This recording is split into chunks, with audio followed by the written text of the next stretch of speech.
Ça, c'est ce qui s'est passé dans mon bâtiment. On me l'a littéralement détruit. Notamment le cabanon qui est juste derrière moi et dans un des 4 logements, la salle de bain qui est juste en haut derrière. Je vous dis comment tout ça a commencé.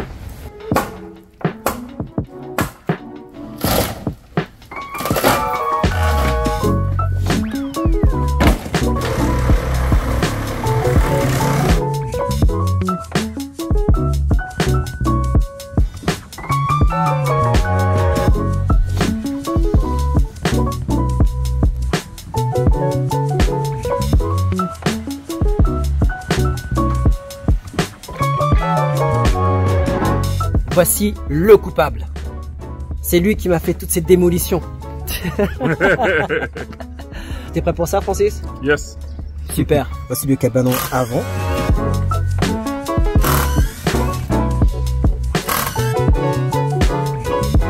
Voici le cabanon après.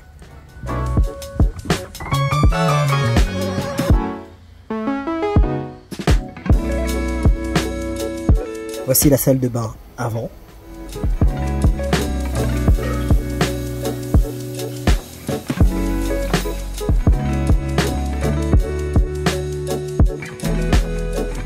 Voici la salle de bain après.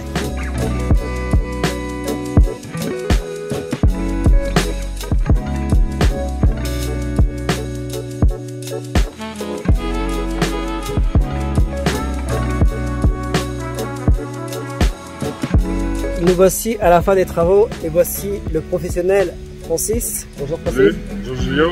Merci beaucoup d'être là pour nous faire nos travaux et puis toujours nous faire du travail de qualité.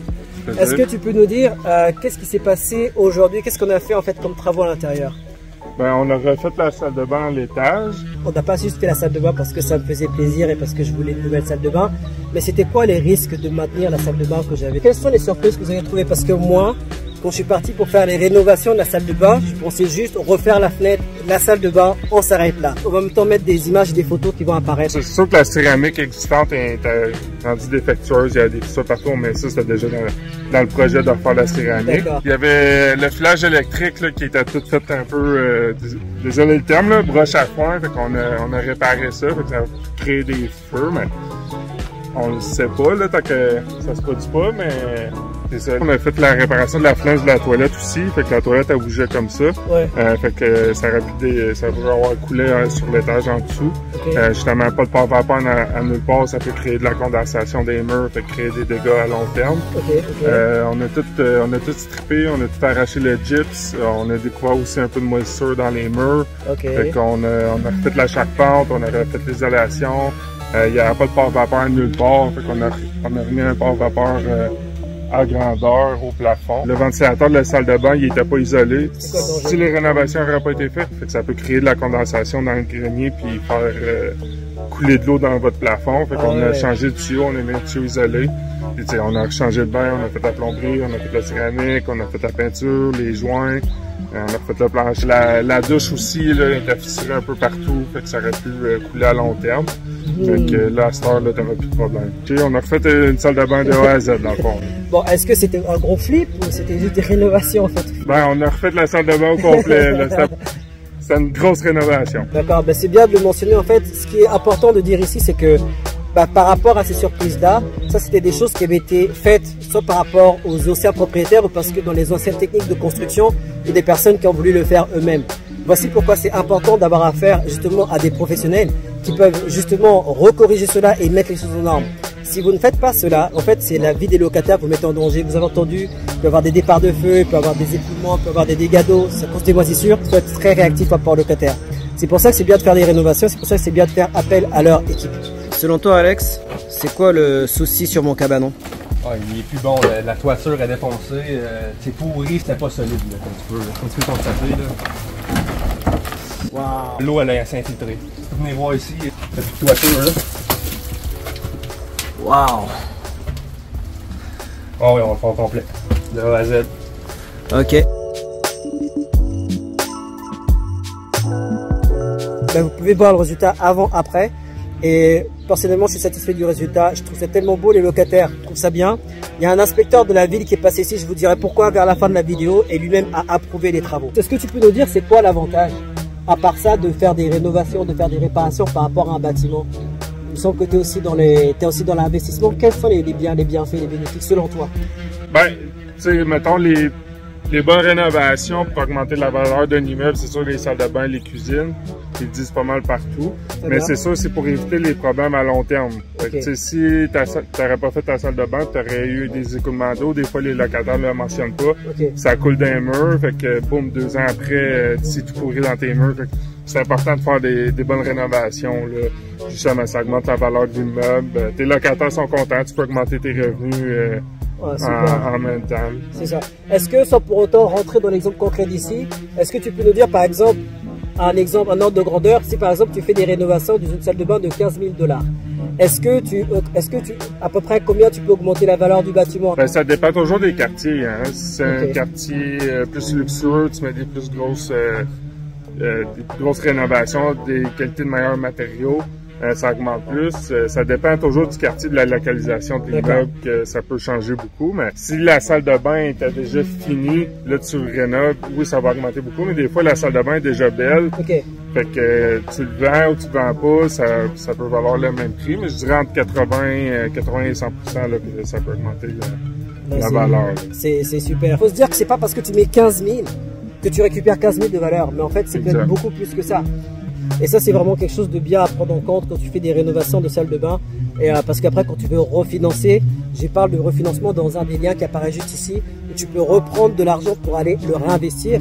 C'est des choses comme ça qui comptent. Donc, il a dit vraiment les rénovations qui sont les plus payantes. Il y a salle de bain, cuisine. Okay. C'est ça le plus gros. Mais tu sais, c'est sûr, les portes et fenêtres.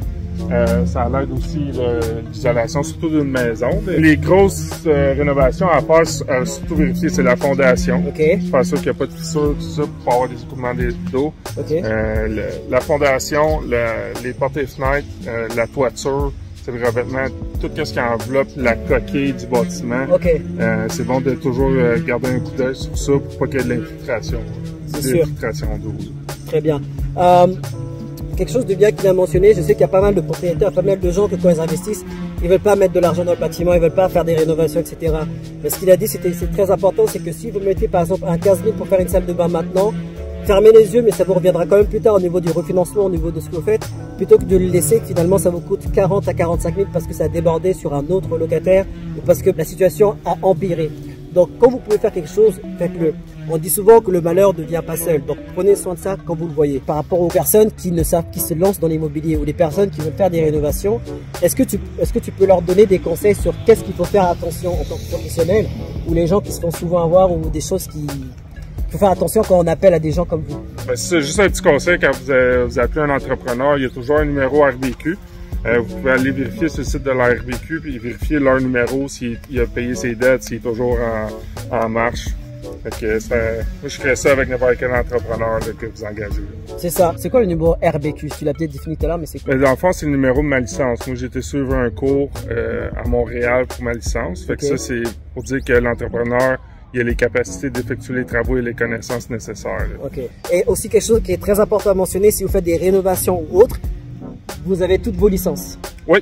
Et ça fait toute la différence. Ben c'est ça de regarder le numéro RBQ. Okay. C'est toujours bon d'avoir des références aussi. D'accord. Puis c'est comme aussi, admettons, en engageant un entrepreneur général, t'as pas de concept. Des fois, j'ai fait des clients qui voulaient tout gérer pour essayer d'économiser, mais ça coûte pas nécessairement plus cher au bout de la ligne là, de faire affaire avec un entrepreneur général. Le client gérait ses propres travaux. Okay. Fait que là, mais là, ça a fini au bout de la ligne, c'est moi qui gérais, parce que, en tout cas, mais tu sais, là, il a oublié ça. Fait que là, on est obligé de le refaire. On a travaillé en double. Tu sais, là, j'avais conseillé peut-être de faire affaire à un designer. Ouais. Oui, il y a des coûts à un designer, mais au moins, tu sais où tu t'en vas, t'as un plan, puis tu suis le plan. Okay. Mais des fois, justement, le client gère les travaux. OK, il y a une job, on a tout fini le gyps. Tu sais, on a tout fini, puis le client voulait 3 fenêtres de plus. Tu sais, on a fini, on a peinturé, on a fait les joints. Là, il veut 3 fenêtres de plus, là. Fait que je refais venir l'électricien, je refais venir, fait que des fois, faire affaire avec un entrepreneur général ou un designer, ça simplifie le projet, puis ça, Oui, ça coûte peut-être un petit peu plus cher pour la gestion, mais au bout de la ligne, tu l'économises puisque tu n'as pas de pépins au bout de la ligne. C'est ça. Puis la tranquillité n'a pas de prix. Exact.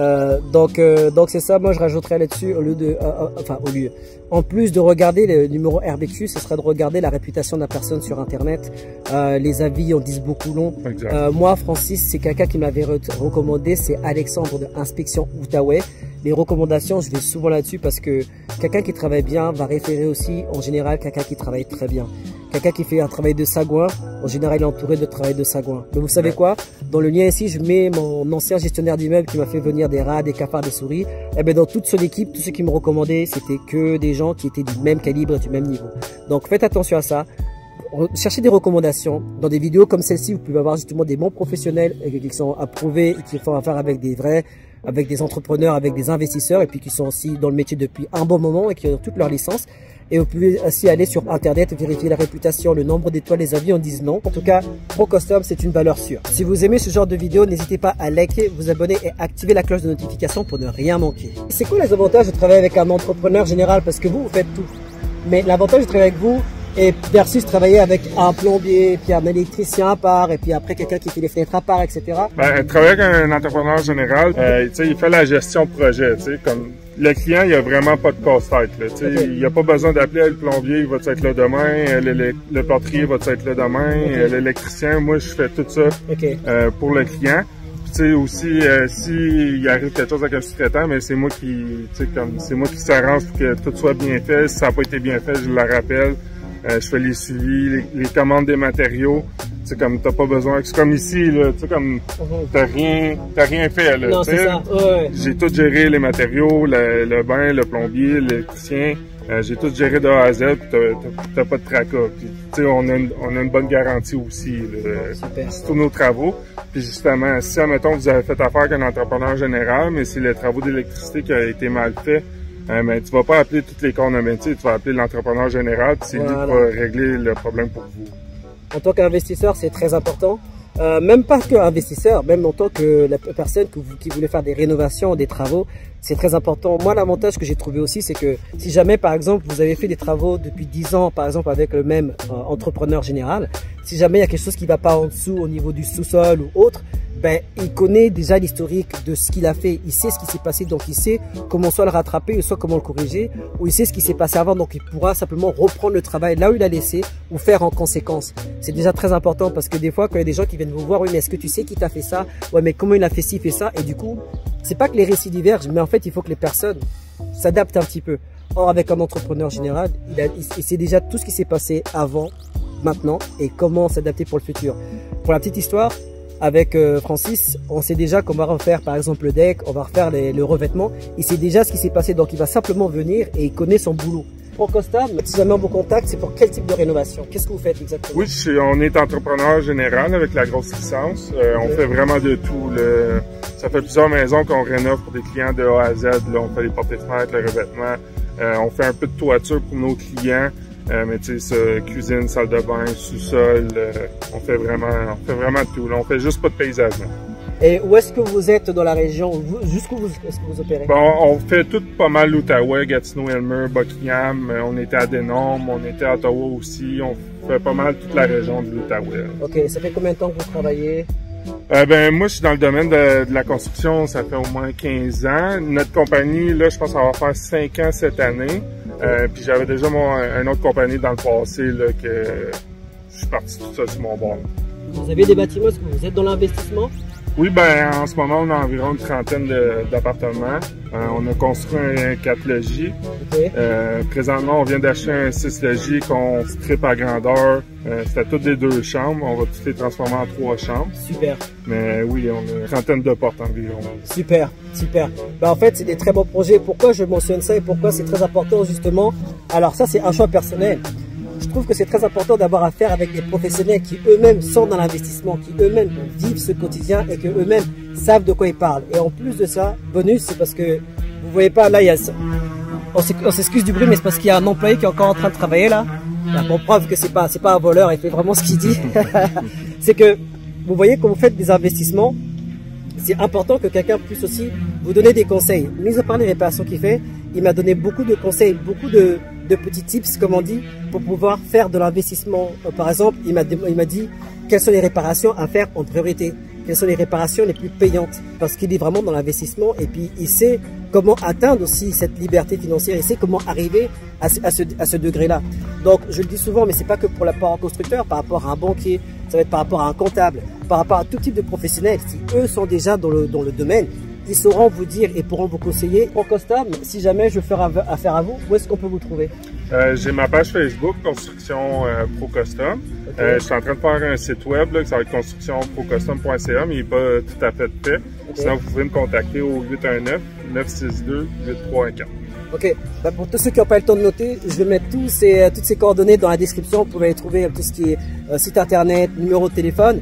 Si vous voulez les contacter, ils sont très efficaces. En tout cas, voici pour nous aujourd'hui. Merci beaucoup à Francis. Merci d'être passé avec nous. Et puis, vous savez quoi, c'est pas la dernière fois qu'on voit Francis. Prochaine fois, il va nous faire encore des rénovations dans un autre des bâtiments d'une salle de bain. Si vous avez des questions pour lui en attendant, de toutes sortes, des questions pratiques, des questions travaux, des demandes de contact, faites-moi savoir dans les commentaires, je lui dirai et il nous répondra dans la prochaine vidéo. Est-ce que ça vous intéresse? Faites-nous savoir dans les commentaires. Est-ce que tu es disponible pour répondre aux questions de certains abonnés? Oui, pas de problème. Ok, et il le fait gratuitement, donc profitez-en. Posez toutes les questions que vous avez, on y répondra dans la prochaine vidéo quand il nous fera des rénovations de salle de bain. Moi, je m'appelle Julio. Lui, c'est Francis de ProCustom. Mon but, faire des vidéos orientées motivation, mindset et investissement afin qu'un maximum de personnes comme moi ou comme lui, partis de rien, puissent atteindre l'indépendance financière. Si tu aimes ce genre de vidéos, rends-toi un service. Like, abonne-toi et partage tout autour de toi. Et vous savez c'est quoi le plus beau? C'est moi, merci. Et vous savez quoi? J'ai l'air petit à côté de lui là. Non, non, c'est pas moi qui est petit, c'est lui qui est grand, d'accord? Il est très très grand. Donc si vous me voyez là, je suis... Il est sur le bout des pieds là. Donc en fait, vous savez c'est quoi le plus beau par rapport à ces travaux? C'est qu'on a reçu des subventions par rapport à cela, donc on a pu en payer que la moitié. Est-ce que vous voulez savoir comment faire? N'hésitez pas à cliquer sur ce lien pour savoir comment que ça se passe. Allez-y, je vous attends de l'autre côté. À très bientôt.